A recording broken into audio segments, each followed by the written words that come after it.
Ապրի Արմենիայի գիտաշխատող Սերգեյ Մելքոնյանը նախ պատասխանեց հարցին, թե ինչպիսի եզրակացություն կարող են անել Իրան-Միացյալ Նահանգներ-Իսրայել պատերազմի առաջին ամսից եւ ինչ զարգացումներ ակնկալենք։ Արդյոք գործողությունները կգնան հանգուցալուծման, թե սպասել նոր սրացումների։ Միացյալ Նահանգները փորձում են գտնել ելք իրենց համար պատերազմից, Իրանը փորձում է թույլ չտալ Միացյալ Նահանգներին դուրս գալ պատերազմից առանց որևէ երաշխիքների, իսկ Իսրայելը փորձելու է շարունակել էսկալացնել իրավիճակը, օգտագործելով այս հնարավորությունների պատուհանը։ Իրանի երկրորդ պատերազմի ավարտը կամ դադարը ըստ Սերգեյ Մելքոնյանի լինելու է կամ Միացյալ Նահանգների դոմինանտությամբ, կամ Իրանի։ Տարբերակներից մեկն էլ ըստ նրա արաբական երկրների շուրջ նոր ձևաչափի ձևավորումն է։ Բայց ամենայն հավանականությամբ, եթե պատերազմը մենք տեսնենք ինչ-որ դատար, այդ դատարը կլինի ընդամենը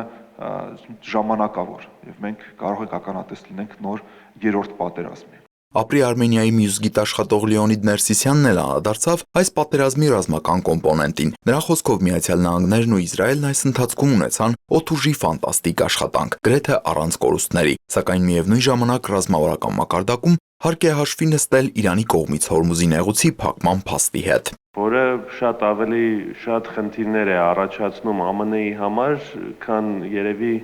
ինչ-որ իմաստով այն ռմբակոծումները, որ անում են ամերիկացիներն ու Իսրայելը։ Լեոնիդ Ներսիսյանը նշում է, որ նեղուցի ներկայիս փակուղային իրավիճակը ստեղծել է անորոշություն, կապված պատերազմական գործողությունների շարունակման կամ դադարեցման հետ։ Դոնալդ Թրամփի, ՆԱՏՕ-ի եւ եվրոպական երկրների վերջին հայտարարությունները, ինչպես նաեւ Իրանի ռազմական հնարավորությունների շուրջ տարբեր գնահատականները նպաստում են այն պատկերին, որ իրավիճակի զարգացման հիմնական հարցը մնում է հետեւյալը. արդյոք կդիտվի հետագա էսկալացիա, թե հնարավոր կլինի հասնել ռազմական գործողությունների դադարեցման մոտակա շաբաթների ընթացքում։ Եթե գետնի վրա օպերացիա, փոքր օպերացիա լինի, որը հնարավոր է հիմա Հորմուզի բացման համար, դա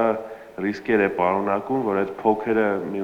մի քիչ էլ է մեծանալու, հետո մի քիչ էլ է մեծանալու եւ դառնալու է մի հատ բավականին մեծ պատերազմ, որտեղ հարյուրավոր հազարներ կարող են մասնակցել։ Դիտարկմանը, թե հարևան Իրանում տեղի ունեցող զարգացումները տարածաշրջանի եւ մասնավորապես Հայաստանի համար կարող են ունենալ անվտանգային հումանիտար հետևանքներ, ինչպես նաեւ հնարավոր ազդեցություն Հայաստան-Ադրբեջան, Հայաստան-Թուրքիա բանակցությունների գործընթացի վրա, Բենյամին Պողոսյանը հետեւյալը նշեց։ Այս պայմանությամբ կարելի է ասել, որ առայժմ գոնե անվտանգային եւ հումանիտար ազդեցությունը բավականաչափ սահմանափակ է։ Ինչ կլինի հետո կախված է նաև իհարկե պատերազմի ընթացքից եւ վերջնական արդյունքներից։ Ինչ վերաբերում է պատերազմի ազդեցությունը Հայաստան-Ադրբեջան, Հայաստան-Թուրքիա հարաբերությունների վրա, ապա տեսեք, այստեղ մենք մոտավորապես նույն իրավիճակում ենք, ինչ իրավիճակում ենք սկսած 2025 թվականի օգոստոսի 8-ից, երբ ստորագրվեց Վաշինգտոնյան հռչակագիրը։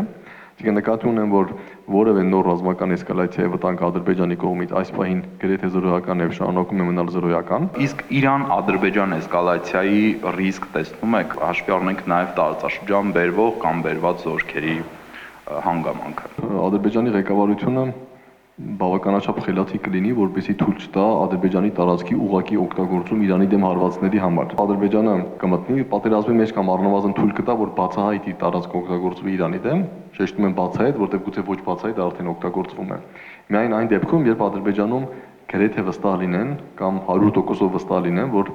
Իրանում տեղի ունենալու վարչակարգի փոփոխություն եւ Իսլամական Հանրապետությունը իր գոյությունը չի շարունակելու։ Հակառակ պարագայում դրա հավանականությունը ես բավականաչափ փոքր եմ գնահատում։ Իրանը պատրաստ կլինի դիմել ինչ-որ քայլերի, եթե ակնհայտորեն Ադրբեջանը օգնություն տրամադրի Իսրայելին։ Հիմա իրանք դա առնվազն փորձում են չանեն կամ անեն այդպիսի, որ ոչ մեկ չտեսնի կամ չկարողանա ապացուցել։ Ադրբեջանը չունի որևէ ռազմավարական խորություն դիմադրել Իրանին, որտեղ Իրանի կողմից մի քանի հատ հարված Ադրբեջանի դեմ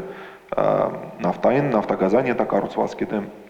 եւ այլ ոչ ռազմական ենթակառուցվածքի դեմ կարող բերի շատ արագ տնտեսական կոլապսի։ Գիտաշխատողների կարծիքով Հայաստանը բարդ իրավիճակում է եւ պետք է գործի զգուշավոր, ոչ թե չափազանց ակտիվ։ Մի կողմից նկատվում է Հայաստանի Հանրապետություն Միացյալ Նահանգներ ռազմավարական հարաբերությունների խորացման միտում, մյուս կողմից ակնհայտ է Իրանի կարևորությունը Հայաստանի համար։ Ըստ Բենյամին Պողոսյանի, մեր երկիրը պետք է միաժամանակ պահպանի բարիդրացիական հարաբերությունները Իրանի հետ եւ զարգացնի Միացյալ Նահանգների հետ ձևավորվող միտումները, խուսափելով ավելորդ քայլերից ու հայտարարություններից, իսկ TRIP-ի կամ ամերիկյան ընկերությունների ներգրավման այլ նախագծերի ռիսկերի նվազեցման մասով Հայաստանը ըստ գիտաշխատողների իրանցի գործընկերների հետ պետք է շարունակի ունենալ ակտիվ շփումներ, հնարավոր թյուրիմացություններից խուսափելու համար, ամփոփելով բանախոսներն ընդգծում են, այսօր բոլոր երկրներն են հասկանում, որ պետք չէ այրել կամուրջներն Իրանի հետ։ Տիգրան Հովակիմյան, Սեյրան Հակոբյան, Հորիզոն։